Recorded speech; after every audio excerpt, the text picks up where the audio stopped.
জল বাঁচাও মাছ বাঁচাও মৎস্যজীবী এই স্লোগানকে সামনে রেখে কেলেঘাই নদী সংস্কার এবং মৎস্যজীবিকাদের জীবিকা সুরক্ষার দাবিতে মংলা মারোয় মৎস্যজীবী সমাবেশ অনুষ্ঠিত হলো। পূর্ব মেদিনীপুর জেলার পটাশপুরের মংলা মারোয় এই সমাবেশ অনুষ্ঠিত হয়। এই দিনের সমাবেশের আগে একটি মিছিলেরও আয়োজন করা হয়। মিছিলের শেষে সমাবেশ ও আলোচনা সভা অনুষ্ঠিত হয়। বহুদিন ধরেই কেলেঘাই নদীর সংস্কার হয়নি, পাশাপাশি নদীর পাশে অবৈধ ইটভাটা মাছের ভেড়ি গজিয়ে উঠেছে।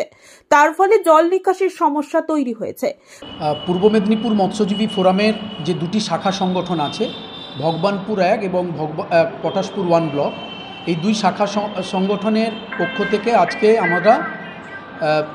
আমরা আজকে কেলেঘাই নদী সংস্কার এবং নদী সুরক্ষার দাবিতে এই একটা গণমিছিল এবং তারপরে একটা সমাবেশ আমরা আয়োজন করলাম। আসলে এই সমাবেশে আমাদের সর্বভারতীয় যে সংগঠন national federation of small scale fish workers, তার সাধারণ সম্পাদক, সভাপতি এবং অন্যান্য জেলার এবং রাজ্যের নেতৃত্বরা উপস্থিত ছিলেন। আসলে কেলেঘাই নদী সংস্কার এই এলাকার মৎস্যজীবীদের দীর্ঘদিনের দাবি। শুধু কেলেঘাই নদী সংস্কার নয়, এই নদীর সাইডে যে সমস্ত কাপড় রং করার বর্জ্য জল আছে, সেই বর্জ্য জল, কাপড় রং কারখানার বর্জ্য জল সরাসরি নদীতে পড়ছে। প্রচুর পরিমাণে ইট ভাটা গড়ে উঠেছে এবং তার সাথে সাথে অবৈধ মাছের ভেড়িগুলো এসছে। তার ফলে খালগুলো, আমাদের নদীটা সংকীর্ণ হয়ে গেছে। বিশেষ করে আমরা দীর্ঘদিন ধরে দেখতে পাচ্ছি যে নাগলকাটার কাছে একদম নদী নেই বলতে গেলে, উঁচু হয়ে গেছে, সিলটেশন হয়ে গেছে। দীর্ঘদিন ওখানে কোনো সংস্কার হয়নি। তার ফলে হাজার হাজার মৎস্যজীবী, পশ্চিম মেদিনীপুর, পূর্ব মেদিনীপুরের বিস্তীর্ণ এলাকা, তার এই সমস্ত মৎস্যজীবীরা, নদী নির্ভর মৎস্যজীবীরা, তারা জীবিকাচ্যুত হচ্ছেন এবং তাদের জীবিকা ক্ষতিগ্রস্ত হচ্ছে।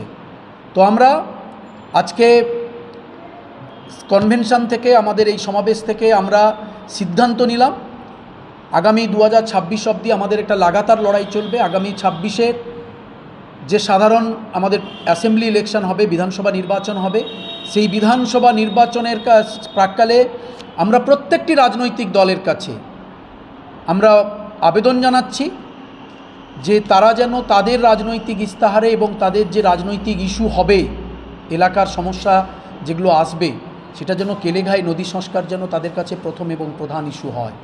পাশাপাশি নদী ও খালের জলে চুল ব্যবসায়ীরা বর্জ্য চুল ফেলায় জল দূষণের সমস্যা তো রয়েছেই, কিন্তু বারবার প্রশাসনকে জানিয়ে এবং জেলা প্রশাসনের সাথে অভিযোগ জানালেও কোনো সমস্যার কোনো সমাধান হয়নি। আগামী দিনে সমস্যার সমাধান না হলে বৃহত্তর আন্দোলনে নামার হুঁশিয়ারি দেওয়া হয়েছে। সমস্যা, কেলেঘাই নদীতে আমাদের যখন জোয়ার ভাটা খেলতো তখন আমাদের বন্যা হতো না।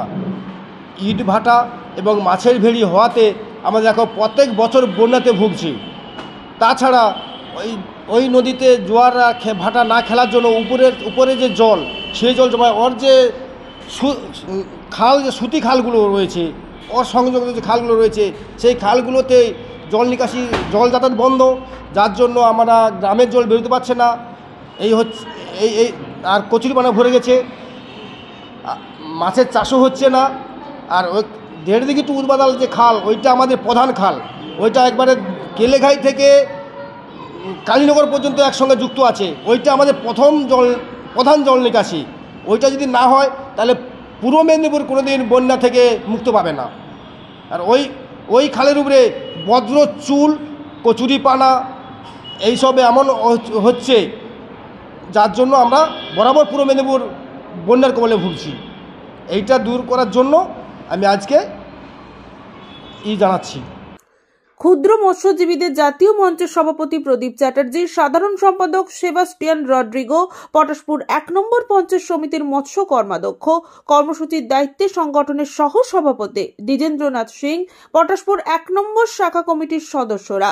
এছাড়াও জমায়েত হয়েছেন প্রায় 150 জন মৎস্যজীবী। আমরা তার জন্য আমরা এলাকার সর্বোচ্চ স্তরের মানুষকে আমরা এর মধ্যে আবেদনও জানিয়েছি এবং আমরা ধীরে ধীরে এই আন্দোলনের মধ্যে আমরা আনব এবং সেখানে আমরা যে সমস্ত সিদ্ধান্তগুলো নিয়েছি আজকের এই কর্মসূচি, যেটা সমাবেশ থেকে যে কর্মসূচিগুলো বেরিয়ে এসছে, প্রথম কথা হচ্ছে আমরা প্রত্যেকটি বুথে বুথে, ভগবানপুর 1 এবং পটাশপুর 1, প্রত্যেকটি নদী পাড়ের প্রত্যেকটি বুথে বুথে বুথ মিটিং হবে, সিগনেচার ক্যাম্পেইন হবে এবং সিগনেচার আগামী 15 দিনের মধ্যে এই কাজটা হয়ে যাওয়ার পরে 2টি ব্লকের বিডিওর কাছে আমরা ডেপুটেশনে যাব। ডেপুটেশনে যাওয়ার পরে তারপরে আমরা এটা জেলাতে যাব এবং তারপরে রাজ্য সেচ দপ্তরের যিনি আধিকারিক আছেন তার সাথেও আমরা কথা বলবো। এটা আমরা প্রথম, দ্বিতীয় এবং তৃতীয়। চতুর্থ যেটা হচ্ছে, আমাদের সারা ভারতবর্ষের সংগঠন এসেছিল, তাদের পক্ষ থেকে বলা হয়েছে পলিউশন কন্ট্রোল বোর্ড, আমাদের যে দূষণ নিয়ন্ত্রণ পর্ষদ আছে, দূষণ নিয়ন্ত্রণ পর্ষদের কাছে কেলেঘাই নদীতে যে কাপড় রং করার বর্জ্য জল সরাসরি নদীতে পড়ছে, তার ফলে মৎস্যজীবীরা ক্ষতি হচ্ছে, মৎস্যজীবীদের মাছ ক্ষতি হচ্ছে। আমরা সেই বিষয়ে তারা সেখানে দৃষ্টি আকর্ষণ করবেন আমাদের পলিউশন কন্ট্রোল বোর্ডের। আমরা মৎস্যমন্ত্রীকে এই বিষয়টাও জানাবো। আগামী দিনে 2026-এর মধ্যেই আমরা লাগাতার কর্মসূচি, যতদিন পর্যন্ত কেলেঘাই নদী সংস্কার না হচ্ছে, আমাদের লাগাতার কর্মসূচি আমরা গ্রহণ করেছি। ব্যুরো রিপোর্ট, খবর BCBS।